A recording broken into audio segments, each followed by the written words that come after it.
Well, hello seluruh jemaat GGA yang dikasihi Tuhan, segenap tim pengembalaan dimanapun Anda berada. Happy New Year to all of us! Yay! We safely secure transiting to the new year. Kita ada di lembaran yang baru di tahun 2022. How are you doing? Saudara, ada begitu banyak hal yang mungkin Anda rencanakan untuk bisa dicapai pada tahun ini. Well, jangan lupa saudara, libatkan Tuhan dalam perencanaan Anda. Well, kami sampaikan juga salam hangat untuk Anda yang baru pertama kali menemukan konten ini. Kami adalah keluarga besar Gereja Generasi Apostolik. Kami senang sekali Anda bisa bergabung bersama-sama kami untuk menyimak bersama-sama pemberitaan firman Tuhan. Kami percaya bahwa sekalipun kita tidak bertemu dalam satu ruangan yang sama, namun hadirat Tuhan menyertai Anda karena Dia adalah Tuhan Allah Immanuel, Allah beserta kita. Dan jangan lupa, Dia tidak pernah meninggalkan kita, Dia tetap setia dan tidak akan membiarkan kita sendiri. So we can count on His faithfulness. Kita bisa bergantung pada kasih setia Tuhan. Hari ini sebelum kita memuji menyembah Tuhan, lalu juga belajar firman bersama-sama, saya mengajak kita semua untuk menyimak our Sunday News. Jadi jangan kemana-mana ya.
Karena Dialah Allah satu-satunya yang layak disembah dan layak dipuji. Karena Dia Allah yang kudus, Allah Bapa kita, Yesus Kristus.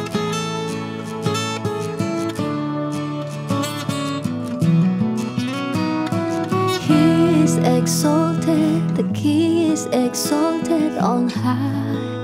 I will praise Him, He is exalted, forever exalted, and I will praise His name.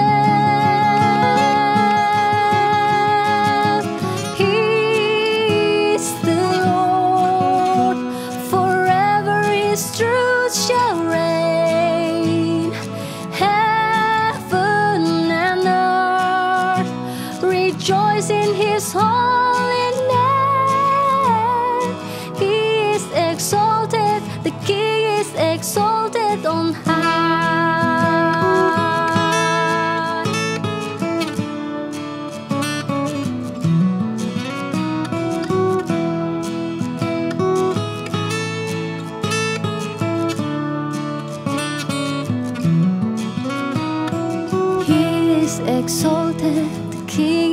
exalted on high.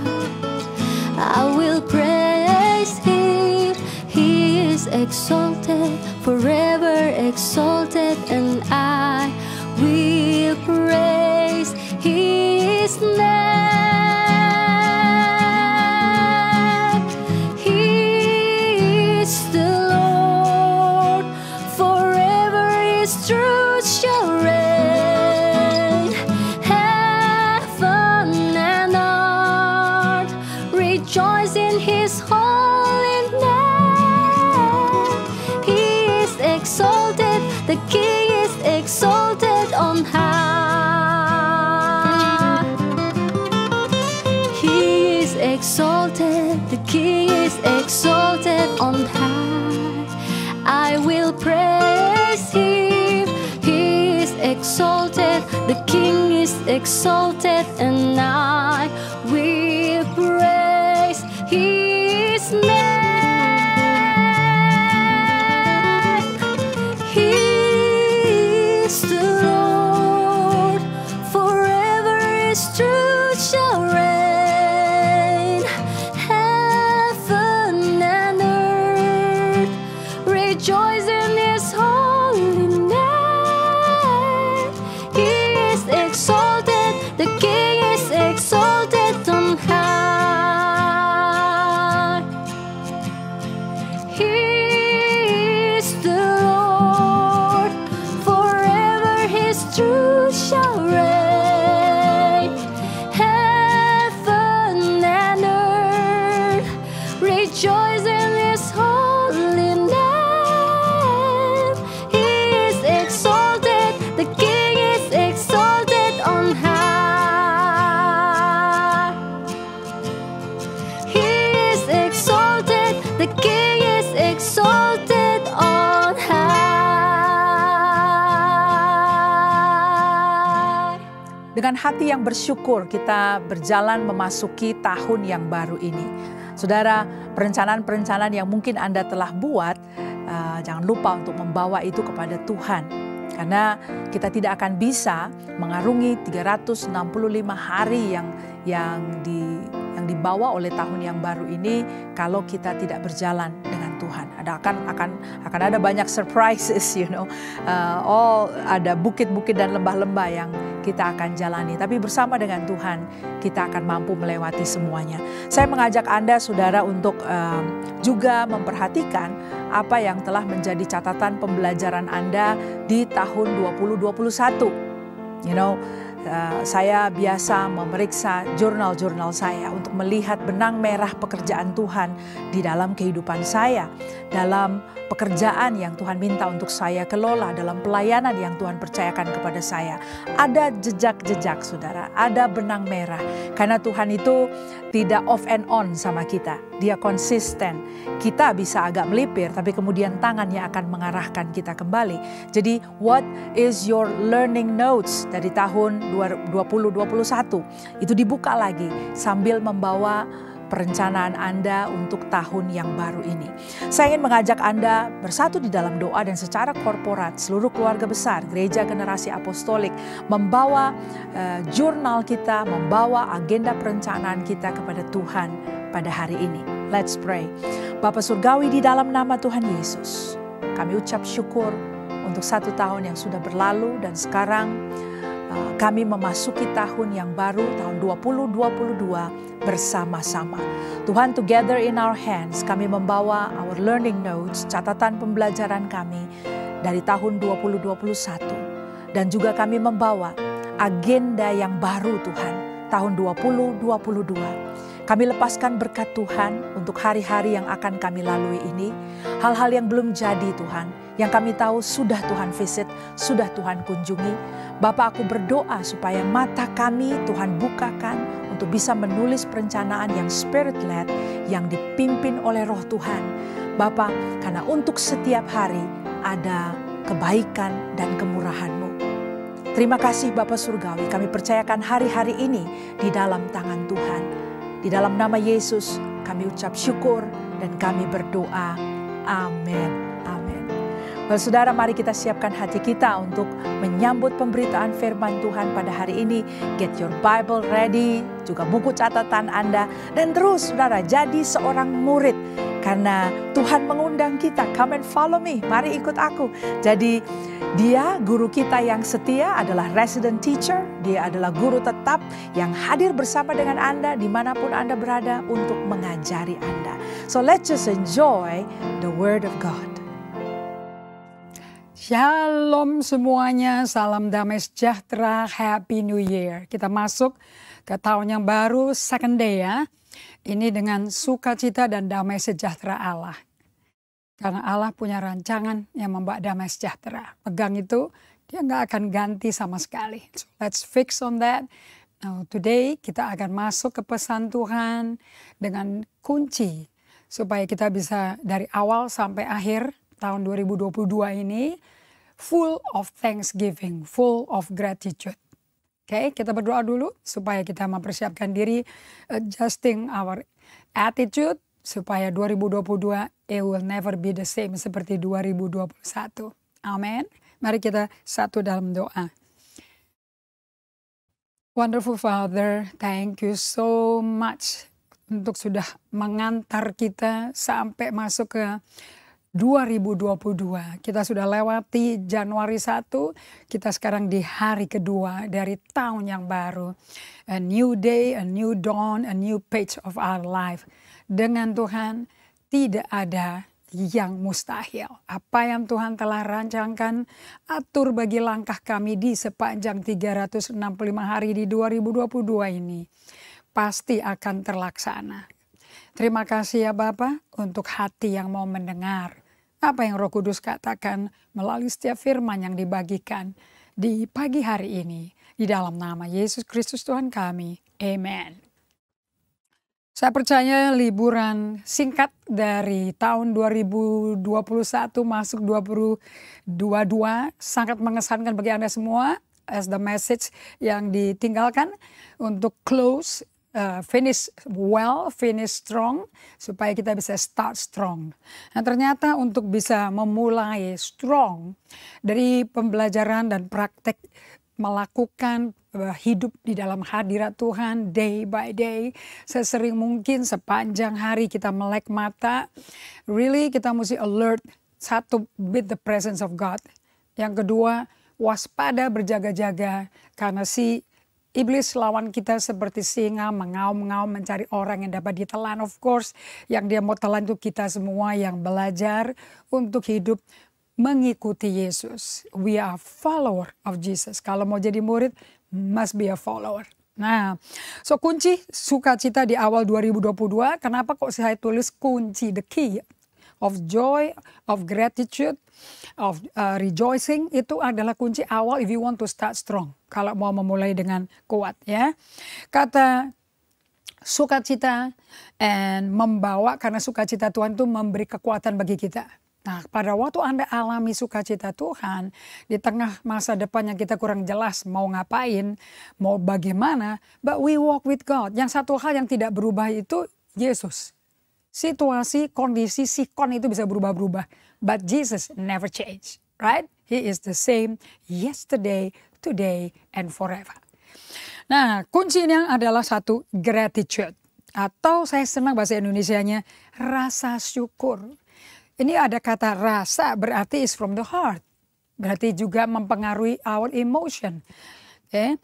Kedua kata ini, whether gratitude atau rasa syukur, adalah bagian dari discipleship, bagian dari pemuritan yang perlu diajarkan kepada kita semua di gereja lokal, di komsel kita, di keluarga biologis kita, keluarganya Yesus yang baru, gereja generasi apostolik, ke anak cucu kita.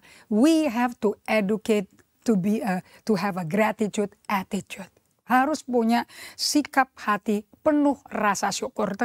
Karena ini caranya yang Yesus praktekkan, hidupi, dan dicontoh sama murid-muridnya. Anda tahu kan ya, semakin dia mengerucut waktunya mendekat pada salib, semakin dia fokus ke 12 muridnya bukan ke the multitude. So kita jangan fokus ke jumlah banyak, tapi kita fokus kepada who will be the disciple of Jesus. So, kita belajar di sini bahwa kita nggak bisa asumsi bahwa kita tuh sudah bisa automatically give thanks to God, ada rasa syukur. Karena kita tidak bisa automatically mengakui I'm a follower of Jesus. Okay. Banyak yang masih memakai paradigma lama, saya pengikutnya satu sinode. Atau saya pengikutnya satu hamba Tuhan. But never really sure, yakin. Apakah Anda pengikutnya Yesus? Seperti undangannya dia kepada 12 murid pertama. Nah, dan Anda jangan asumsi bahwa Anda ikut Yesus otomatis, and automatically makanya Anda bisa niru kayak Yesus full of gratitude kalau dia doa ke Bapaknya full of gratitude. Karena ini nggak bisa autopilot. Okay? Untuk mengekspresikan rasa syukur kepada Tuhan perlu dipraktekkan. So kalau Anda memakai buku dari seri Emotionally Healthy Spirituality, bagian dari having a good, healthy, loving relationship, cintailah sesamamu seperti kau cinta dirimu. Rumusannya tuh Yesus kasih pada saya, Yohanes 13 ayat 34-35, seperti aku cinta kamu. So you need to have a personal relationship dulu sama Yesus. As Jesus love you, baru kita bisa cinta diri kita, because dia transforming dalamnya kita, then we can give what we have from Jesus. Nah, kita lihat di Mazmur 100, ini sudah jadi lagu ya. Yang luar biasa. Ron Connelly like to sing this song and I like his song too. Di sini di Mazmur 100 kita kutip dari ayat 1 sampai 4, pujian Allah dalam baitnya. So if you want to have full of praises di dalam hati dan mulut Anda di bait Allah, come into the house of God full of thanksgiving. Okay? So ini bersorak-soraklah bagi Tuhan, hai seluruh bumi. Beribadahlah kepada Tuhan dengan sukacita. Datanglah ke hadapannya dengan sorak-sorai.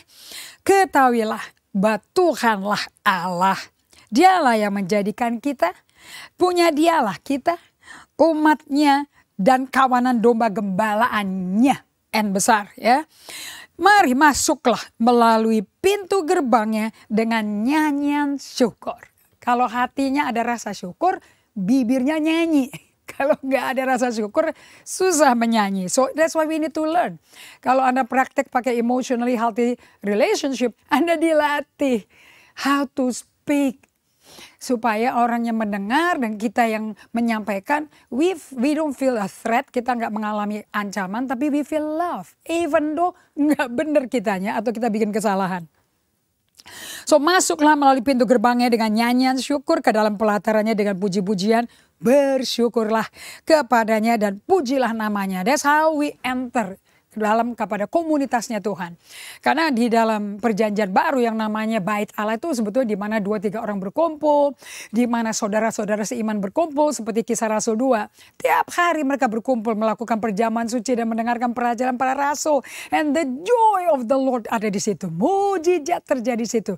It's not building ya, but a community dari Tuhan. Nah kita belajar di sini bahwa kita masuk melalui pintu gerbang. Sekarang saya pakai Amplified Version. Di ayat 3 dan 4. Know and fully recognize with gratitude that the Lord himself is God. Tuhan, T-U-A-N, itu Allah. It is he who has made us. Not we ourselves and we are his. Kita punya kepemilikan, we have an identity di sini. We are his people and the sheep of his pasture. Enter, saya tambahin di sini ya. Enter the gates into 2022. Masuk pintu gerbang 2022.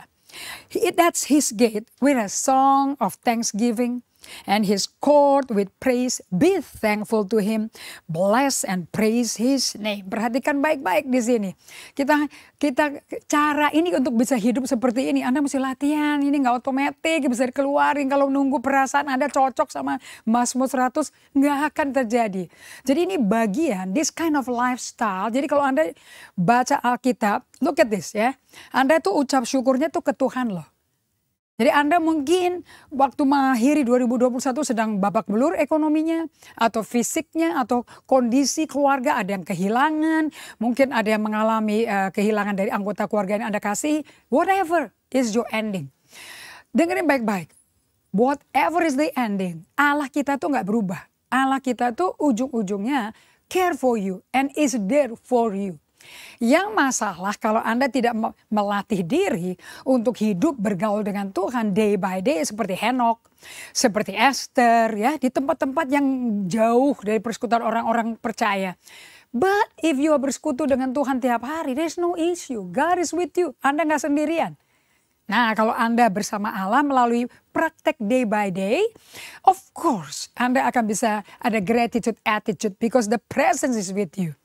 Nah, Pak Rasul Paulus berkata, perhatikan ya, Allah itu mau menggabungkan penyembahan dengan ucapan syukur. If you worship God, mesti keluar dari hati yang ucap syukur. Ini part of the discipleship.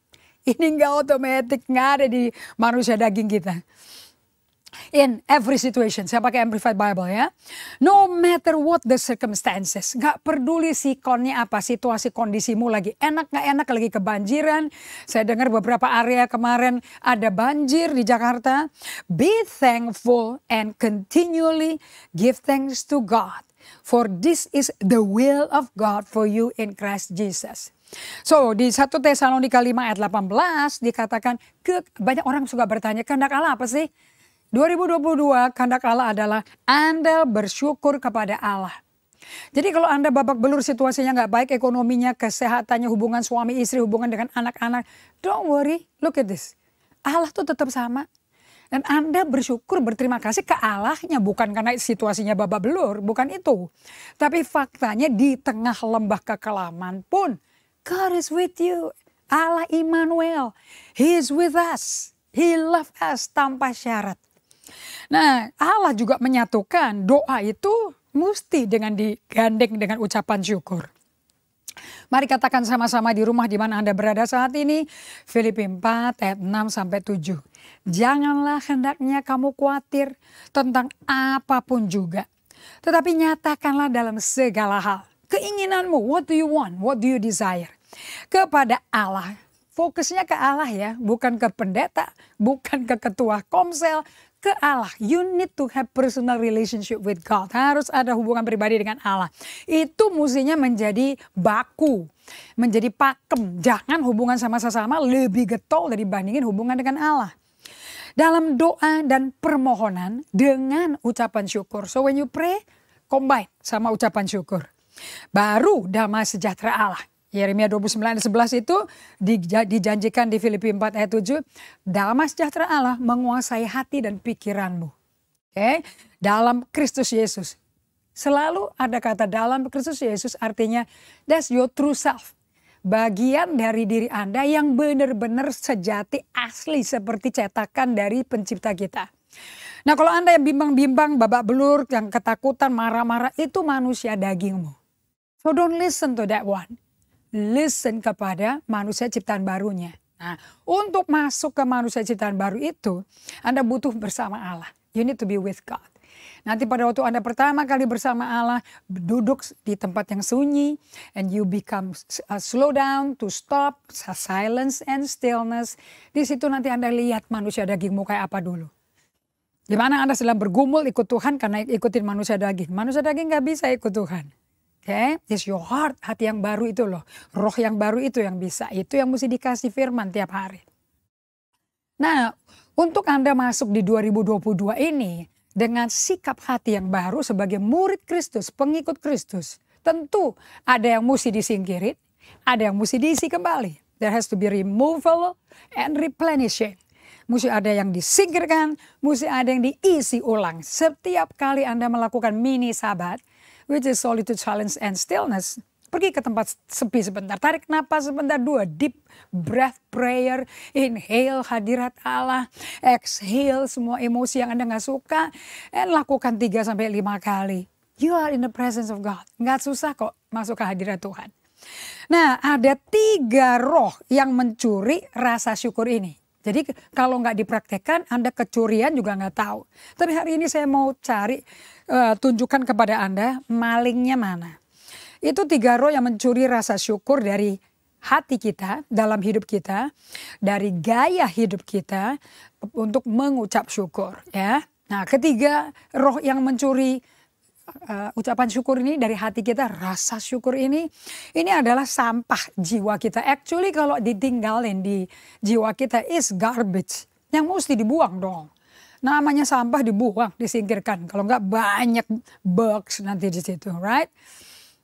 Nomor 1, catat ya. Atau screenshot aja. That's the beauty about digital, nggak usah tulis. Screenshot. Roh mengeluh atau complaining spirit. Mumbling spirit, menggerutu. Oke. Nomor 2, roh mengeritik saudara seiman. Oke.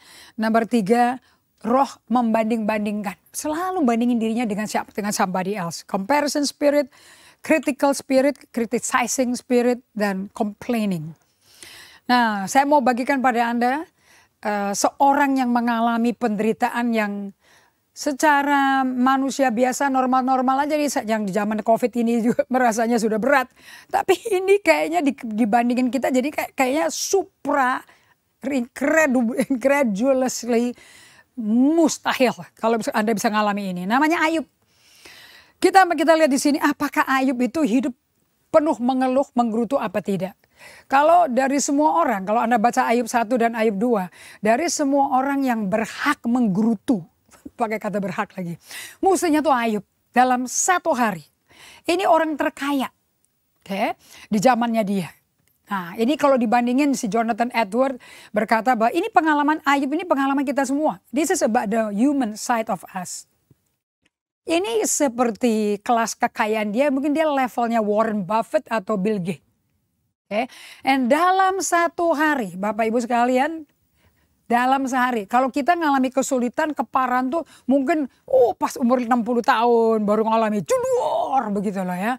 Tapi ini dalam sehari, 10 anaknya meninggal, semua harta rumahnya, ladangnya kebakar habis, semua kekayaan ternak, property estate-nya, semua ternaknya, transport maupun kekayaan asetnya dia hancur, kebakar semuanya. Yang tinggal cuma dia dan istri. Dan di Ayub 2, kalau Anda perhatikan baik-baik, saya baru bagikan ini ke Bible Study Group saya. Di Ayub 2 ayat 3, kayak ini ekstra ya. Firman Tuhan kepada iblis kan ditanya, kamu jalan-jalan kemana kamu? Dan firman Tuhan, apakah engkau memperhatikan hambaku Ayub? Sebab tiada seorang di bumi seperti dia yang demikian saleh dan jujur, yang takut akan Allah dan menjauhi kejahatan.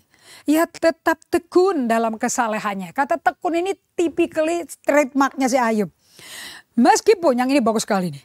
Meskipun engkau setan telah membujuk aku Tuhan melawan dia Ayub untuk mencelakakannya tanpa alasan. Jadi Anda belajar baik-baik ya di Ayub 2 ayat 3. Tuhan aja dibujuk supaya Tuhan itu mencobai si Ayub, supaya nanti kalau Ayub itu sengsara, kesakitan, yang disalahin Tuhan. Look at this. Ternyata iblis nuduh membujuk Allah untuk ngancurin Ayub. Bagaimana? Anda baca Yakobus 1 ayat 12 sampai 17. Anda baca 1 Yohanes 2 ayat 16 sampai ayat 17. Allah tuh nggak bisa membujuk orang, nyakitin orang tuh nggak bisa, karena dalamnya tuh kasih. Dalamnya itu kebaikan. Kita nggak bisa beri apa yang kita nggak punya dong. Jadi kalau Allah nggak punya pembunuhan, penghancuran, pembujukan, ya dia nggak bisa. Sekalipun dibujuk sama iblis. So di Ayub 7 ayat 11 kita lihat bagaimana si Ayub itu mengeluh. Oleh sebab itu aku pun tidak akan menahan mulutku. Aku akan berbicara dalam kesesakan jiwa. Aku mengeluh dalam kepedihan hatiku. Nah, apakah si Ayub itu terkenal sebagai penggerutu, pengomel, pengkomplain? Kita lihat di Yakobus 5 ayat 11, amazing. Sesungguhnya kami menyebut mereka berbahagia, yaitu mereka yang telah bertekun. Kamu telah mendengar tentang ketekunan Ayub kan? Dan kamu telah tahu apa yang pada akhirnya disediakan Tuhan baginya. Karena Tuhan Maha Penyayang dan penuh belas kasihan. So Anda mesti baca Ayub 1 sampai 42 ya. Nah, Anda lingkari kata ketekunan Ayub. So Ayub dikenal sebagai hamba Tuhan yang kaya raya, kelasnya Warren Buffett, yang direstorasi Tuhan dan dikatakan Tuhan tekun. Nah, kita lihat baca di Amplified Version of the Bible. Be as patient as Job. So, kalau ada orang suka ngomong, kalau kamu jadi sabar dong. Contohnya yang cocok untuk ngomong seperti itu adalah be as patient as Job. Karena kadang-kadang yang ngomong suruh supaya orang lain sabar, dia sendiri juga gak sabar. Jadi daripada jadi batu sandungan, mendingan be as patient as Job. Kenapa? Yakobus 5 ayat 11 berkata, you know we call those blessed, happy, spiritually prosperous, favored by God, who were steadfast and endured difficult circumstances. You have heard of the patient endurance of Job. Kau udah denger kan ketekunan, kesabaran dari Ayub. Jadi si Ayub itu terkenal orang paling sabar dan tekun. And you have seen the Lord's outcome, how he richly blessed Job. The Lord is full of compassion and is merciful. Artinya ini Yakobus 5 ayat 11 berkata, you have no reason to complain. Karena akhirnya Ayub jauh lebih mulia daripada awalnya. Nah, di Ayub 1 ayat 20-22 dijelaskan oleh Allah sendiri. Si Ayub itu di tengah-tengah bencana. Sampai yang terakhir di Ayub 2, borokan kena barah. Sampai dia garuk itu boroknya itu saking sakit dan gatalnya pakai beling. Dan sekali digaruk langsung tulangnya keluar. Persis kayak Yesus waktu disalib di kayu salib. Tulang pada keluar. Dan di ayat 22 dikatakan, sekalipun mengalami kayak begitu, dalam kesemuanya itu Ayub tidak berbuat dosa, tidak menuduh Allah, never complain and menuduh Allah, berbuat yang kurang patut. Kita belajar di 1 Tesalonika 5 ayat 18 kan, kalau Anda mengucap syukur sama Tuhan, dari hati yang berintegritas itu adalah kehendak Allah. So in whatever circumstances, give thanks to God. Karena Allah tuh hadir, Allah tuh nemenin kita, justru mau keluarin kita supaya our suffering, our pain itu at ease, bisa diringankan. Sehingga kita bisa kelar perjalanan ini. Ayub 2 ayat 11-13. Suatu hari datanglah ketiga sahabatnya Ayub. Ketiga sahabat Ayub mendengar kabar tentang segala malapetaka yang menimpa dia, kan dia orang terkenal kaya raya. Maka datanglah mereka dari tempatnya masing-masing, si Elifas, Bildad, dan Sofar. Mereka bersepakat untuk mengucapkan bela sungkawa kepadanya dan mau hibur. Tapi ketika mereka memandang dari jauh, mereka tidak mengenal lagi. Dipandang gak kenal. Sama kayak Yesus kan, Yesaya 53, a man of sorrow. Orang pikir dia kena tulah, gak taunya untuk kita. Dia menanggung semua tulah itu. Gak dikenal kayak manusia lagi. Lalu menangislah Elifas, Bildad, dan Sofar. Dengan nyaring sekali. Dan mereka mengoyakkan jubahnya, menaburkan debu di kepala terhadap langit. Nah, lalu mereka duduk bersama-sama Ayub di tanah selama 7 hari 7 malam. Seorang pun tidak mengucapkan sepatah kata kepadanya karena mereka melihat bahwa sangat berat penderitaannya. Ini sebagai professional counselor, ini yang betul. Jadi pada waktu orang lagi menderita, kita nemenin, kita tidak khotbahin, tidak kasih nasihat, kita jadi turut merasakan, menjadi empati. Dan menjadi pendengar, bukan penasehat. Nah, tetapi di Ayub 3, things change. Sesudah itu Ayub membuka mulutnya dan mengutuki hari kelahirannya. Yang dikutuki hari kelahirannya ya Bapak Ibu, dia gak kutuki Tuhan loh. Mana Tuhan? Buat apa ikut Tuhan kalau begini? Tidak ada ngomong kayak begitu. Sampai pasal yang ke-37 tidak pernah ngomong kayak gitu. Biarlah hilang lenyap hari kelahiranku dan malam mengatakan seorang anak laki-laki telah ada dalam kandungan. Biarlah hari itu menjadi kegelapan. Janganlah kiranya Allah yang di atas menghiraukannya. Dan jangan cahaya terang menyinarinya. Biarlah kegelapan dan kekelaman menuntut hari itu. Awan gemawan menudunginya. Gerhana matahari mengejutkannya. Malam itu. Ayat 6. Biarkanlah dia dicekam oleh kegelapan. Jangan ia bersukaria pada hari-hari dalam setahun. Jangan dia termasuk bilangan bulan-bulan. Ya biarlah pada malam itu gak ada yang melahirkan lagi. Tidak ada terdengar suara kegirangan. Nah di versi BIMK di Ayub 4 ayat 1 dan 2, 5 dan 7. Akhirnya 3 temannya itu setelah diam dan menangis sama-sama nggak tahan juga mulai ngomong. Mungkin si Elifas yang ngomong dulu mungkin lebih senior kali ya. Ayub kesel ya engkau ya bila aku bicara. Nggak sanggup aku berdiam diri lebih lama loh. Tapi kini engkau sendiri ditimpa duka, kau terkejut dan menjadi putus asa. Alias emangnya kau gak ada dosa sama sekali. Sekarang kamu ngalami sendiri, kamu putus asa, frustrasi begini. Bukannya kamu tuh orang yang setia sama Allah? Bukankah hidupmu gak ada celah? Jika begitu sepantasnya dong engkau yakin, jangan putus asa. Kan kamu udah kuat sama Tuhan, udah tutup mulut lah, gak usah banyak ngomong lah. Pikirlah, pernah gak orang yang gak bersalah ditimpa celaka dan musibah? Artinya apa? Siapa tahu kamu ngalamin gini karena kamu ada salah, kamu ada bersalahnya, kamu ada nggak benernya, kamu jangan selalu merasa benar dong Ayub. Waduh, lagi kesakitan kayak gini ya, dihakimi. Lalu Ayub menjawab, andai kata duka nestapaku ditimbang beratnya, pasti lebih berat ya daripada pasir di samudera. Jadi jangan heran jika kata-kataku kurang hati-hati ya, serta terburu-buru. Panah dari Yang Maha Kuasa menembus tubuhku, racun menyebar ke seluruh jiwa ragaku. Kedahsyatan Allah sangat mengerikan loh dan menyerang aku bagai pasukan lawan.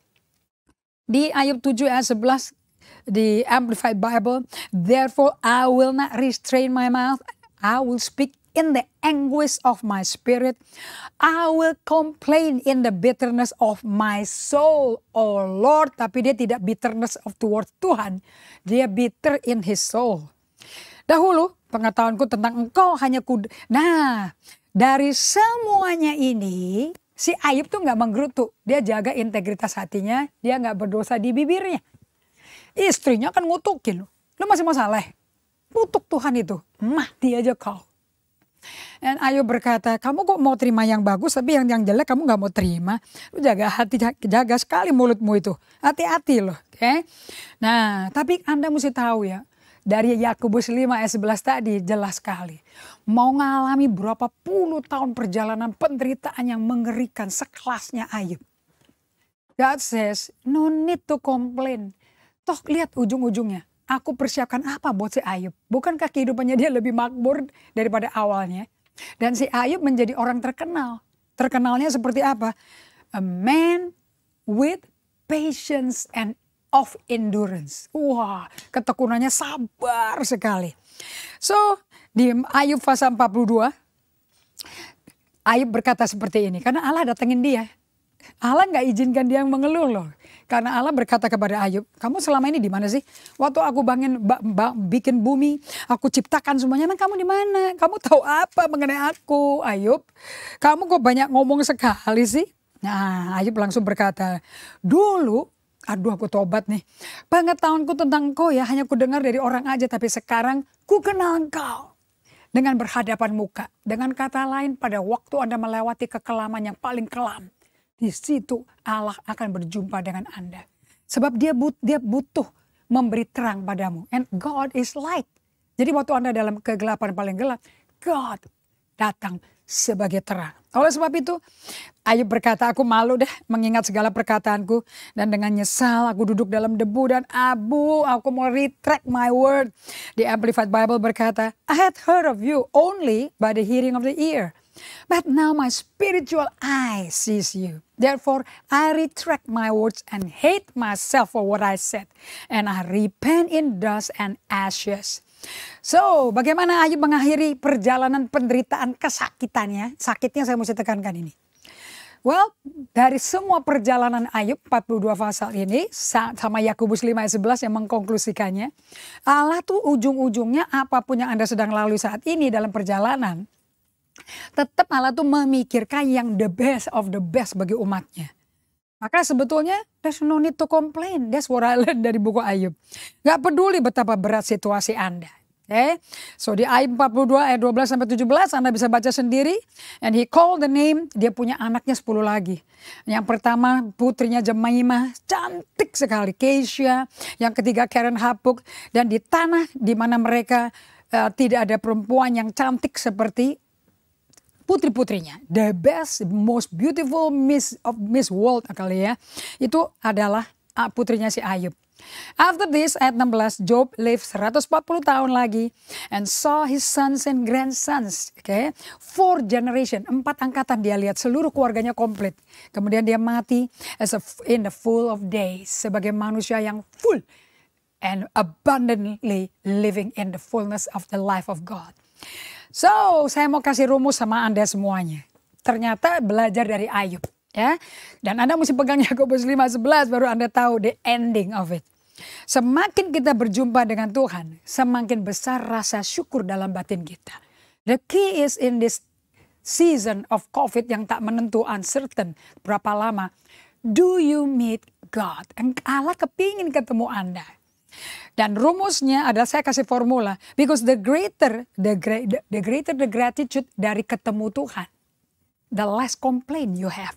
Semakin sedikit komplainnya. Jadi kalau orang yang menggerutu, terus ngomel, terus complaining people berarti has no spirit of gratitude. Kenapa nggak ada roh ucap syukur, rasa bersyukur, nggak ketemu Tuhan. Ingat ya, kita sedang dimuridkan Tuhan secara pribadi di musim COVID ini. Anda harus melatih diri intentionally mengucap syukur karena mengucap syukur adalah the will of God. 1 Tesalonika 5 ayat 18. So saya undang semua umat Kristen yang terkasih di seluruh Indonesia, Jabodetabek, dimanapun Anda berada, sementara Anda mendengar khotbah ini. Orang Kristen, you need to know yourself. Anda perlu mengenal dirimu, karena rasa syukur itu memancar dari Anda mengenal dirimu. And that cannot happen sampai Anda duduk di kaki Tuhan. So kapan kita mengeluh? Pada saat kita take things for granted. Oke, nah untuk ini kita perkenalkan dengan cerita mengenai 10 orang kusta. Lukas 17 ayat 11 sampai 19. Anda siapkan diri Anda dengan baca ayatnya ya. Di dalam perjalanannya ke Yerusalem, Yesus menyusur perbatasan Samaria dan Galilea. Ketika ia memasuki suatu desa, datanglah 10 orang kusta menemui dia. Mereka tinggal berdiri agak jauh. Mereka berteriak, Yesus, Guru, kasihani kami. Wah, seluruh orang dengar loh, ini keras nih. Lalu dia memandang mereka dan berkata, this is faith. Pergilah, perlihatkanlah dirimu pada imam-imam. Jadi Yesus nggak nyentuh ya. Dan sementara mereka di tengah jalan menjadi tahir. As they walk to the priest. Mereka sembuh. Mereka belum tahu apa-apa. Sembuh. Nah, seorang dari mereka, ini di bold sama saya. Ini I'm amazed with this. Ketika melihat bahwa ia telah sembuh, kembali sambil memuliakan Allah dengan suara nyaring. Gratitude tidak bisa kecuali dikeluarkan dengan suara yang nyaring, yang keras. Lalu tersungkurlah di depan kaki Yesus dan mengucap syukur kepadanya. Orang itu adalah orang Samaria. Kenapa kok Tuhan Yesus sengaja tulis Samaria? Sebab Anda ingat Yohanes 4, wanita Samaria itu apa urusannya sama orang Yahudi, kan mereka musuhan. Mereka orang Samaria itu secara sosial dan kultural itu orang outcast. Mereka sudah tidak termasuk orang luar lah, orang yang dimusuhin, didiskriminasi. Lalu Yesus berkata, "Loh, bukannya tadi ada 10 yang menjadi tahir? Di mana yang 9? Tidak adakah di antara mereka yang kembali untuk memuliakan Allah selain daripada orang asing ini?" Anda mesti baca ayat 18-nya, be careful. Sengaja Yesus ngomong begini. Untuk mengucap syukur tidak dijamin kalau Anda orang Yahudi pasti mengucap syukur. Yesus kan orang Yahudi. Ini kan orang asing. Justru yang asing yang mengucap syukur. Oke? Lalu pergilah, imanmu telah menyelamatkan engkau. Nah, satu orang asing ini kembali khusus menyerukan rasa syukur. This is discipleship. Ucapan mulut itu berbicara akan kondisi hati kita. What your heart is, keluar di mulut Anda. Kenapa sih kok yang 9 itu kok tidak ada rasa syukur tuh kenapa? Because they took things for granted. Mereka anggap ya ini memang bagian kita kok. Kita layak dapat kesembuhan. So I give you strategi yang konkret ya supaya stop mengeluh. Count your blessing every day. Setiap hari kalau Anda suka menulis journal tuh, Anda pasti bisa deh nulis, hitung-hitung kebaikan Tuhan. So cultivate the attitude of gratitude. Caranya memupuk sikap hati yang bersyukur, penuh rasa syukur, itu dengan menghitung-hitung berkat-berkat Tuhan. Ukur, hitung berkali-kali bagaimana Anda diubah Tuhan tiap kali Anda day by day. And because itu melambangkan Anda melihat immeasurable grace. Kasih karunia yang melimpah yang gak terukur. Nah itulah caranya bagaimana hati itu bisa penuh sama rasa syukur. Hitung berkat-berkatmu. Ayo yang kedua, sampai yang kedua. Wah, waktuku udah habis. Roh pengkritik melawan saudara kita atau saudari kita. Ya, yang nomor 2 sampai itu tuh roh pengkritik. Lukas 7 ayat 31 sampai 32. Yesus, Anda serius ya, karena saya mesti ngebut nih. Yesus membandingkan angkatan zaman ini seperti apa? Kata Yesus, dengan apa sih aku umpamakan orang-orang dari angkatan ini? Dengan apa ya mereka itu ya disamakan? Mereka tuh seumpama anak-anak yang duduk di pasar saling menyerukan. Kami meniup seruling bagimu loh, tapi kamu gak nari. Kami nyanyikan kidung duka, tapi kamu gak nangis. Apapun yang kita lakukan kok gak puas-puas, kok gak cocok-cocok, bisa bikin kamu jadi berubah. Jadi ucap syukur. Pengkritik adalah orang-orang yang gak gampang dipuasin. Selalu kurang terus. Gak ada yang bisa memuaskan hati mereka. So di Lukas 7 ayat 33 ya sampai 35. Contoh, Yohanes Pembaptis datang. Apa tuh Yohanes Pembaptis? Datang makan mie. Dia gak makan roti, dia gak minum anggur. Dan kamu berkata dia kerasukan setan. Sekarang datang Yesus, anak manusia datang. Dia makan, dia minum. Duduk sama orang berdosa gitu ya. Lu tuduh dia orang pelahap. Nah, pengkritik itu hatinya keras. Karena penuh kritik. Orang-orang yang mengkritik saudara-saudara seiman itu orang yang merasa dirinya lebih suci, lebih tinggi imannya dari faktanya. Makanya selalu orang ada yang dikritik. Anda pegang Roma 12 ayat 3. They speak loud to me. Berdasarkan kasih karunia yang dianugerahkan kepadaku, aku berkata kepadamu setiap orang di antara kamu ya, based on the grace of God. Jangan dong kamu mikirkan hal-hal yang lebih tinggi daripada yang patut kamu pikirkan. Saya ditutup tahun kasih 10 hal yang John Wesley lakukan tiap hari untuk mengecek, menguji dirinya. One of it is, apakah hidupmu lebih hebat, kamu rasa lebih hebat daripada faktanya, alias am I a hypocrite. Nah ini ayat Roma 12 ayat 3 menegur kita. Tapi hendaklah kamu berpikir begitu rupa sehingga kamu menguasai diri menurut ukuran iman yang dikaruniakan Allah kepadamu masing-masing. Measure yourself daily. So kasih karunia itu ada saat kita melihat diri kita sesuai kasih karunia Tuhan. Catherine Marshall, one of the beautiful book writer, dia berkata seperti ini. Aku ini ada kecanduan suka ngeritik dan aku gak sadar. So aku bertekad puasa ngeritik setiap hari selama sebulan.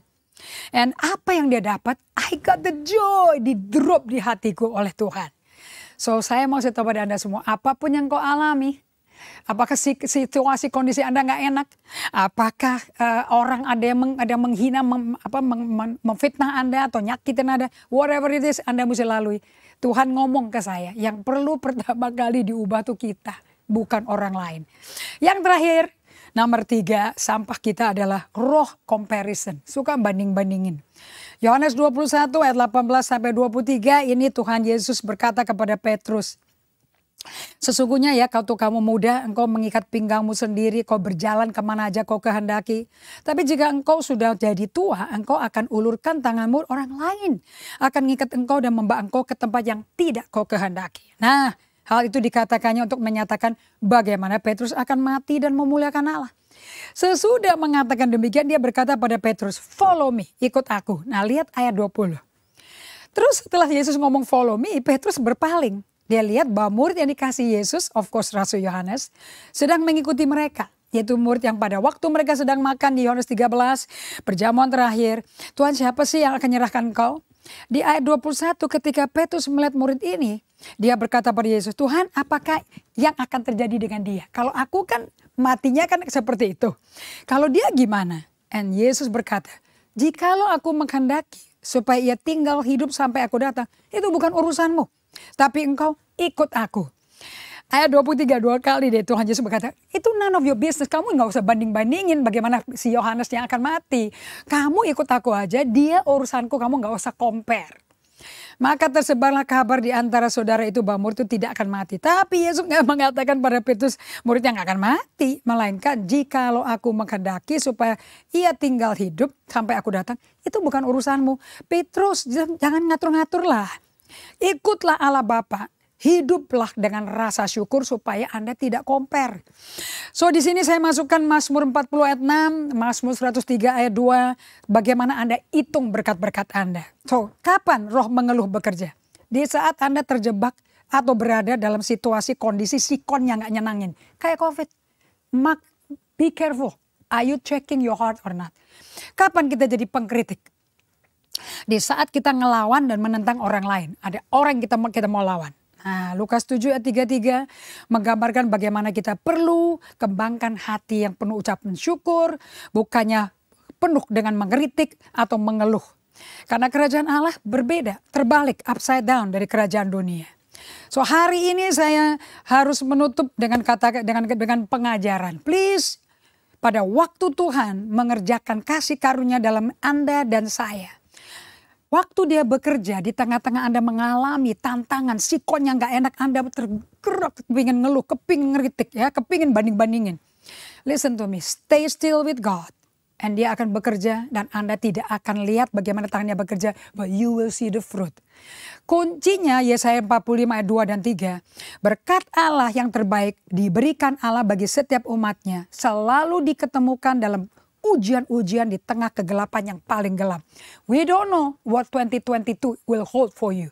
Saya nggak tahu ada kegelapan apa tidak. Penutupnya saya katakan, di momen yang paling gelap, Allah melakukan pekerjaannya di tempat yang paling dalam. Di situ dia akan nyatakan dirinya kepada Anda dan saya. Dan kita temukan bahwa God is all sufficient. Yang kita butuhkan ternyata di dalam situasi kondisi ngeri kayak apa, is God. Well, my time is over. Saya berdoa pada Anda semua agar sepanjang 2022, this is January ya, bulan pertama, gratitude must be taught and is a distinctive character dari Christ disciple. Mari kita doa. Oh wonderful Lord. Ajar kami Roh Kudus, tuntun kami untuk praktek berhati penuh dengan rasa syukur. Karena Engkau beserta kami. Kami bersyukur karena Engkau beserta kami. Tidak pernah tinggalkan kami atau biarkan kami. Kami gak bersyukur dengan situasi buruk pandemi ini. Kami bersyukur karena Engkau beserta kami di tengah pandemi. Aku minta kami semua, seluruh jemaat gerejamu yang terkasih ini, penuh pengalaman berjumpa dengan Tuhan seperti Ayub. Sehingga keadaan sesudah COVID jauh lebih mulia daripada sebelumnya. Terima kasih Bapa, aku berkati umat-Mu di dalam nama Yesus Kristus. Amin. Well, saya percaya saudara kita diberkati dengan firman Tuhan yang barusan saja kita dengar. Pastikan Anda review kembali catatan Anda dan mengizinkan firman Tuhan itu berakar di dalam hati kita. Sehingga nanti dia bisa bertumbuh dan menghasilkan buahnya pada waktunya.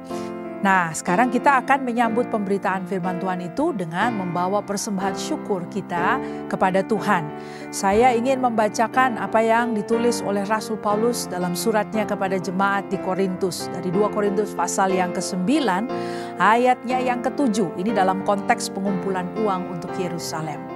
Di situ dikatakan begini, hendaklah masing-masing memberikan menurut kerelaan hatinya. Jangan dengan sedih hati atau karena paksaan. Sebab Allah mengasihi orang yang memberi dengan sukacita. Lalu yang ke-8 berkata, dan Allah sanggup melimpahkan segala kasih karunia kepada kamu. Supaya kamu senantiasa berkecukupan di dalam segala sesuatu dan malah berkelebihan di dalam berbagai kebajikan.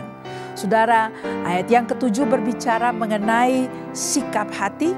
Ayat yang ke-8 berbicara mengenai apa yang Tuhan akan kerjakan. Apa yang Tuhan janjikan bagi kita. Di ayat yang ke-7 tadi, memberi dengan kerelaan hati dan jangan dengan sedih hati atau apalagi karena paksaan. Karena rupanya Allah mengasihi orang yang memberi dengan sukacita. Jadi pada saat kita memberi, ya seperti saya katakan saudara, transfer antar bank bisa dilakukan di planet ini, di bumi saudara.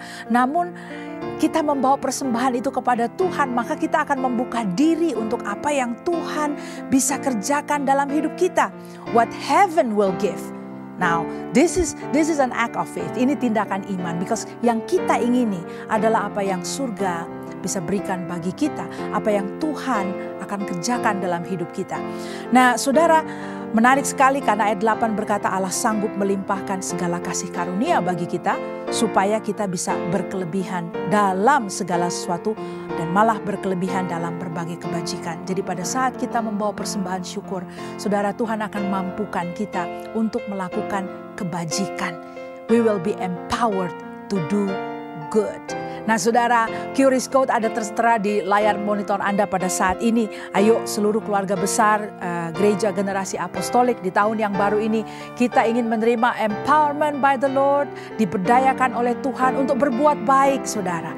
Dan karena kita menabur, maka empowerment ini akan memampukan kita untuk berbuat baik pada sesama kita.